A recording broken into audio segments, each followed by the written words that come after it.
So this week we're talking about nature and specifically looking at nature with a focus on children and programs like outdoor education and forest kindergarten. And so there are many advantages to a nature kindergarten model. And research really shows that this concept and practice is an effective way to introduce children to a healthy, active lifestyle while encouraging them to explore and reconnect with the natural environment. So if children are not given a chance to play, connect, and discover, they may not understand the sense of environmental responsibility that will really be placed in their hands.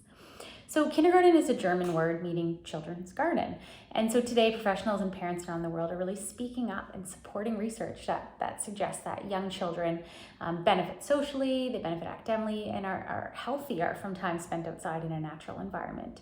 So this concept or practice of forest schools or nature kindergarten is not new, but it is good. And so, First Nations, Métis, Inuit have been teaching their children outside for centuries, and much can really be learned from elders and traditional ecological knowledge and wisdom. So the environment is a respected teacher and healer, and this is something that the education system it needs to be reminded of. So Canada really is just catching up with Europe and Scandinavia, countries who really have made outdoor preschool and nature kindergartens a very common and widely accepted model. The nation, our nation in Canada is really now experimenting on how to best implement a program within our unique provincial and territorial landscape. So things like childhood obesity, which has become an epidemic in North America, is really, addressed with this or associated with this idea of sitting at computers, consuming large portions of food, eating high processed food. And childhood obesity and diabetes really can lead to higher rates of hypertension, asthma, type 2 diabetes, cardiovascular disease. Children's exposure to electronic screen media, can influence the risk of obesity or being overweight. And a forest kindergarten could really provide a balance between screen time and outdoor play-based learning. And that really teaches healthy lifestyle choices and lower rates of obesity and diabetes. And so according to the Active Healthy Kids Canada report card, children and youth are, currently experiencing an average of 7 hours and 48 minutes of screen time a day. So this is specifically in the 10 to 16-year-old category. And that, I'm sure, has gone up with respect to this past year and the pandemic that we've all been facing.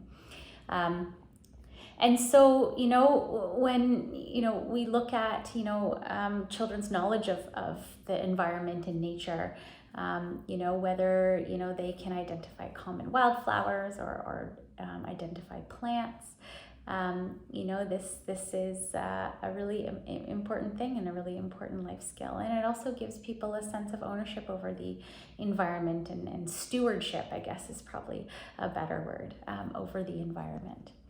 And so, nature deficit disorder is a real thing. It was introduced in 2006, by the author of The Last Child in the Woods. And it really means to identify children who have lost their touch with nature.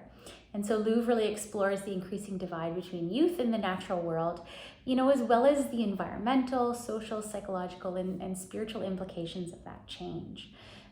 So nature deficit disorder has been defined as the human costs of alienation from nature. Among them, the diminished use of senses, attention difficulties, higher rates of physical and emotional illness. And so society has somewhat stopped associating with nature and associating nature with healing, joy, and solitude. And there's kind of this sense of associating nature with danger and doom and risk. And so we need to foster that bond again. And maybe that's something that, has come out of this past year is potentially it has inspired people to go outside and explore the outdoor space and connect with the outdoor space a little bit more. So, parents of children who have been labeled with attention deficit disorder really claim that, their child spends time outside in a green environment before school, they have a calmer, more enjoyable day. Really research that really started with Louvre does continue to confirm that children feel more relaxed and focused in green, natural settings. And so the readings that are provided this week, they really address the importance of forest school topics. And I encourage you to watch some of the videos and do the readings, and then really have your own experience, because place-based education is important, and the benefits of outdoor creative play-based learning is really how forest schools are healing our children, but also provide an opportunity for us to heal ourselves as well, reconnecting with local flora and fauna. And my son goes to a nature or an outdoor preschool at the local community center in Vic West, and it is amazing the things he can point out in our natural world, the chickweed that he can pick on the side of the road that he knows to eat, that you can eat. The wild fennel that, I can see him, it sticks all out of his teeth and he's been eating it. Or the fairy tears, I think, fairy eyelashes the other day. And, just being able to walk around our neighborhood and see that he is connecting and having a sense of place and understanding the environment that he is growing and learning in. And so, the benefits and the power of outdoor play really can, extend to advancing language, being able to identify and explain decomposition and photosynthesis in different habitats, fine and gross motor skills, climbing, running, jumping, balancing, throwing, crawling, very few sick days for teachers and kids. It's been a blessing, having this outdoor preschool, especially this past year in the pandemic, because it's felt like a very safe space for people to be in. Ability to self-regulate, mental health, and has been really connected to sensory-based play. Mud, water, soil, forest stuff, being able to connect to those sensory components really has a strong effect on mental health. Advanced communication, social critical thinking skills, problem solving, that strong sense of place, space, and community. Nature therapy, forest schools there's a lot of research that looks at the benefits of forest schools on people or children who have been diagnosed with ADHD. A developed sense of compassion and empathy and nurturing instinct, and that fostering that sense of stewardship for the environment.